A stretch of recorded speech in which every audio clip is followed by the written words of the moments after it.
नमस्कार, मैं हूँ एस्ट्रो रजनी। आप सभी हमारी आज की क्लास में बहुत इम्पॉर्टेंट एक चीज़ सीखने जा रहे हैं, जिसको हम बोलते हैं मैरिज एस्ट्रोलॉजी, यानी कि शादी के लिए हम लोग कुंडली जो है वो बेसिकली कैसे देखते हैं। नमस्कार, मैं हूँ एस्ट्रो रजनी। आप सभी के प्यार और सपोर्ट के लिए बहुत सारा धन्यवाद मेरी तरफ से।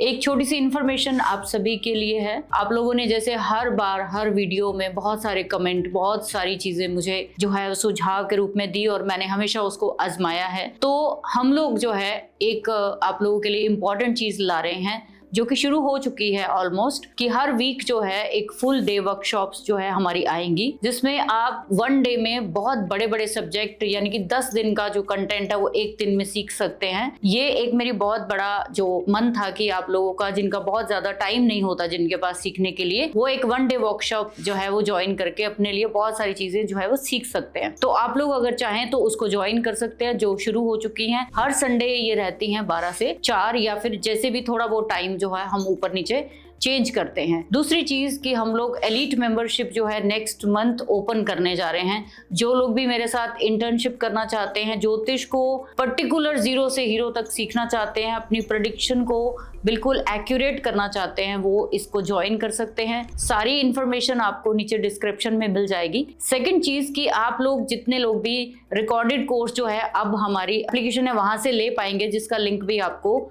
हमेशा हर वीडियो के नीचे मिलेगा। और इसके अलावा आपके कोई भी सुझाव या आपके जो भी सजेशंस हो वो मुझे ज़रूर दीजिए। Thank you very much. हम इन क्लासेस में हम पूरी प्रेडिक्शन नहीं कर रहे हैं। आपको जो मेनली थंब रूल्स देखे जाते हैं उस पे आपको फोकस करना है कि किसी की मैरिज का प्रॉमिस है भी कि नहीं है, वो कैसे देखते हैं। और जो चीज़ें हमें लगन कुंडली नहीं दिखाती वो हमें D9 चार्ट शादी के बारे में कैसे दिखाती हैं। बहुत सारे लोगों की शादी के बाद बहुत सारे इश्यूज जो है वो क्रिएट होते हैं, वो किस भाव से देखते हैं वो ज़रूर देखिए। दूसरी चीज़ कि आप जब मैरिज करने जाते हो तो उसमें 2 चीज़ें बहुत इंपॉर्टेंट होती हैं। एक है आपकी लगन कुंडली, दूसरा आपकी चंद्र कुंडली। जब आपकी कुंडली मिलान होती है वो लगन कुंडली से नहीं होती है, वो चंद्र कुंडली से देखा जाता है। आपका और आपके हस्बैंड का या वाइफ का जो चार्ट है वो आपके मून से, आपके बेसिकली लगन जो आपका चंद्रमा जहाँ प्लेस है वहाँ से आपके पार्टनर की चंद्रमा जो है वो नेगेटिव हाउसेस से नहीं जाने चाहिए।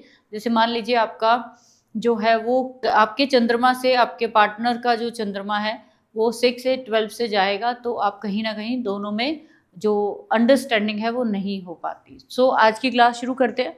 तो आप लोग देखिए, जब भी हम किसी की शादी के लिए कोई चीज़ें देखते हैं तो सबसे पहले क्या देखते हैं कि उस व्यक्ति का लगन जो है वो क्या चाह रहा है। लगन जो है वो मंगल है, एंड मंगल जो है वो राहु के साथ है, 5वें घर में है।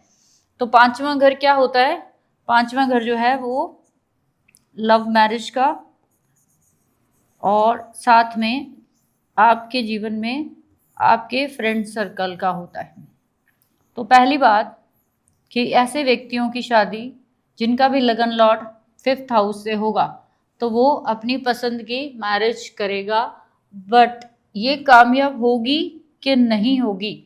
तो आप देखिए यहाँ पे 5वां घर जो है वो उसका लगन लॉर्ड जो है वो राहु के साथ है, जिसको हम नैसर्गिक क्या बोलते हैं, कार्मिक ग्रह बोलते हैं। तो जब भी आपके लगन लॉर्ड के साथ कोई भी सैटर्न, राहु, केतु होगा, वो भी 5वें घर में, तो आप जो सोचकर शादी कर रहे हैं वो रियलिटी नहीं होगी, कुछ और ही उसमें चीटिंग होगी। हो सकता है आप इसको जिसको चाह रहे हो वो चीटर हो सकता है वो व्यक्ति आपकी जो जो चीज़ें हैं उसमें खरा ना उतरे, ऐसा कहा जाता है। अब दूसरी चीज़ ये भी है कि आप जब अपने लगन से देखोगे तो मंगल जो है वो नैसर्गिक चौथे घर चौथी दृष्टि से आपके 8th हाउस को, जो कि इन लॉज का है, तो आप कोई ना कोई अपने इन लॉज से कोई ना कोई स्ट्रेस आपको आता रहेगा।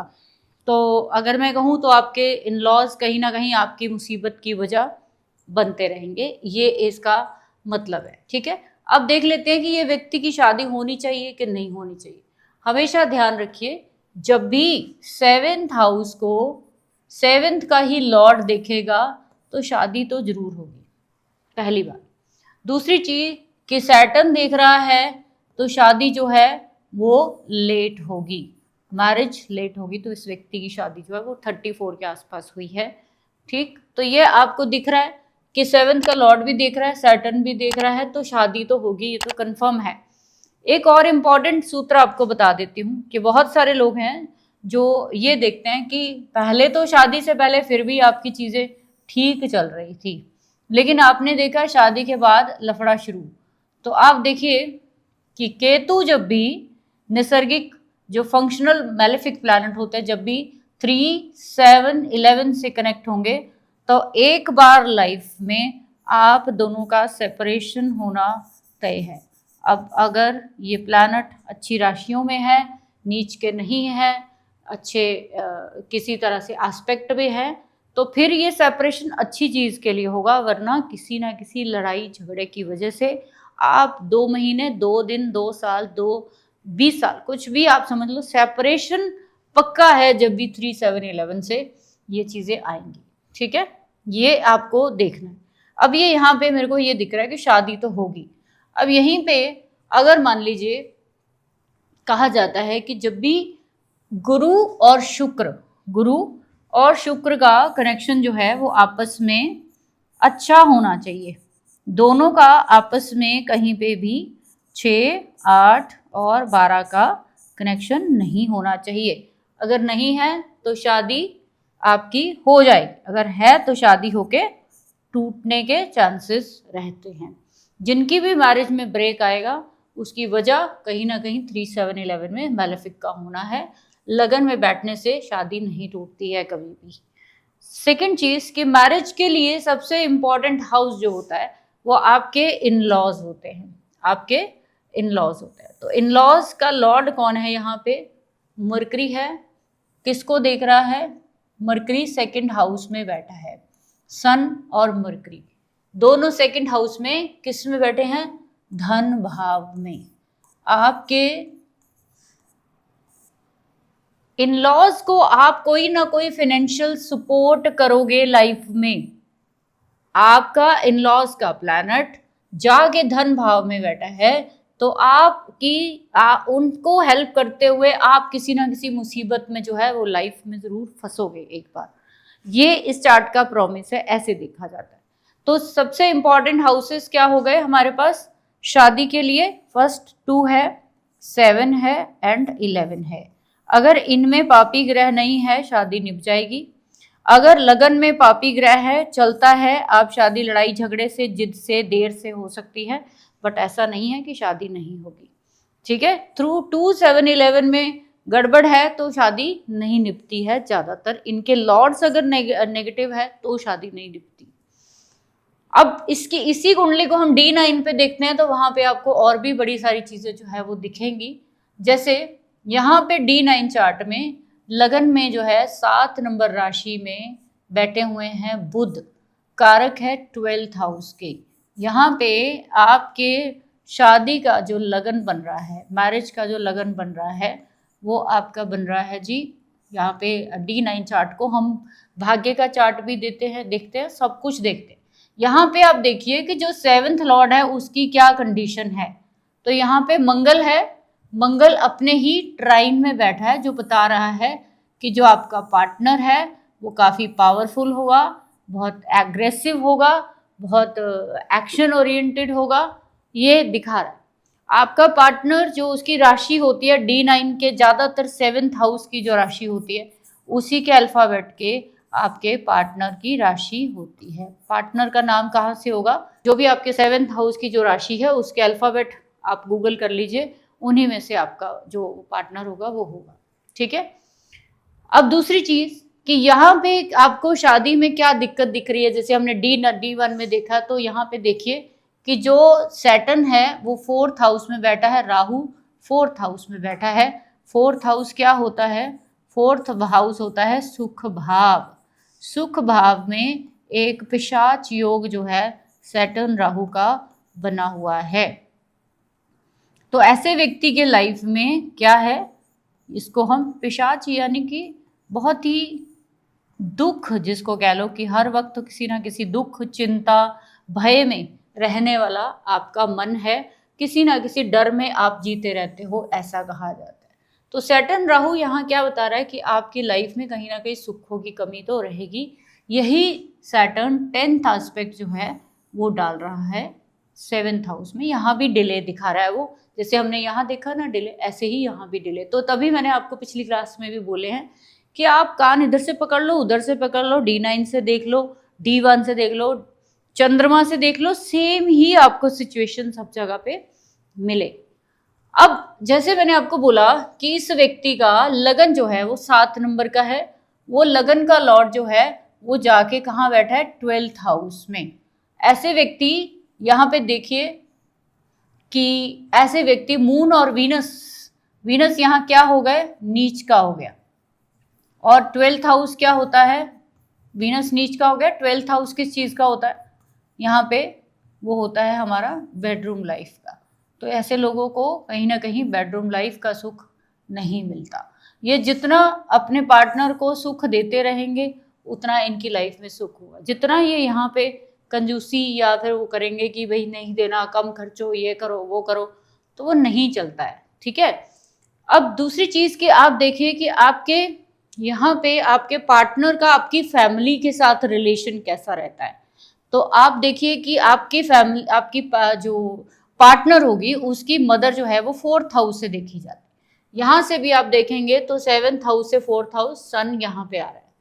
तो आप देखिए यहाँ पे इनकी मदर का जो सीन दिख रहा है वो कहीं ना कहीं यहाँ पे मरकरी के साथ धन भाव में है, लेकिन मैलेफिक साइन में है मरकरी। तो कोई ना कोई मदर के साथ इस आपके पार्टनर का इशू रहेगा। उनकी मदर को कोई मेंटल फोबिया या मेंटली डिस्टर्बेंस रहेगी आपके पार्टनर को, यानी कि आपकी सास को। यहाँ पे आप देखिए कि D9 में भी आप यहाँ से 4th देखेंगे तो यहाँ केतु है। तो आपका पार्टनर जो है वो अपनी मदर से हमेशा दूरी बना के रखेगा और आपके साथ भी उनका रिलेशन कहीं ना कहीं डिटैच वाला ही होगा। तो बहुत अच्छा संबंध यहाँ पे नहीं दिख रहा। दूसरी चीज, यहाँ पे सन जो है वो स्कॉर्पियो में है, यहाँ पे जुपिटर जो है वो अष्टम में है। यहाँ पे आप देखिए जुपिटर अच्छी स्थिति में दिख रहा है, अच्छी स्थिति में दिख रहा है। 10th हाउस में एस्पेक्ट डाल रहा है, आपके 8th हाउस में एस्पेक्ट डाल रहा है, 12th हाउस में एस्पेक्ट दिख रहा है, अच्छा दिख रहा है। लेकिन एक्चुअली में ये जुपिटर यहाँ आके अष्टम में आ गया है। तो इनके पिता, इनके जो भी ससुराल पक्ष होगा उनके साथ उनके लॉसेस में आपका पार्ट जो है वो बहुत ज़्यादा रहेगा। बिकॉज जुपिटर इन लॉज के हाउस में बैठा है, 2 नंबर की राशि में बैठा है, वो 12th में बैठा हुआ। तो आपका इन लॉज के साथ कोई ना कोई मिलके क्या हो जाएगा, लॉस हो सकता है अगर आप उनके साथ मिलके कोई पार्टनरशिप करते हो। हमेशा ध्यान रखिए कि जब भी 4th हाउस D9 का या D1 का आपको खराब दिखे तो मैरिड लाइफ में बहुत सारी डिस्टर्बेंसेस आपको झेलनी पड़ती है।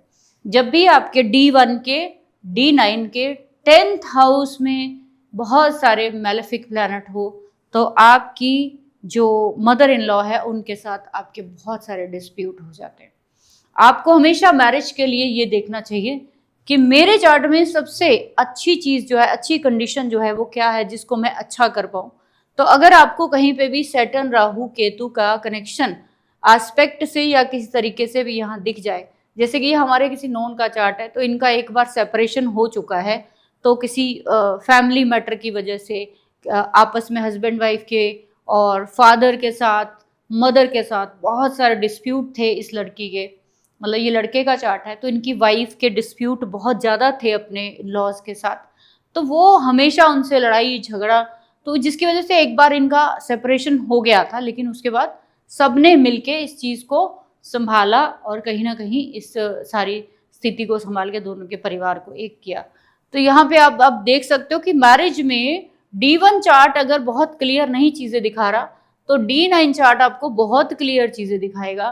आपका 7th के लॉर्ड का कनेक्शन अच्छे भावों के साथ होना ही चाहिए।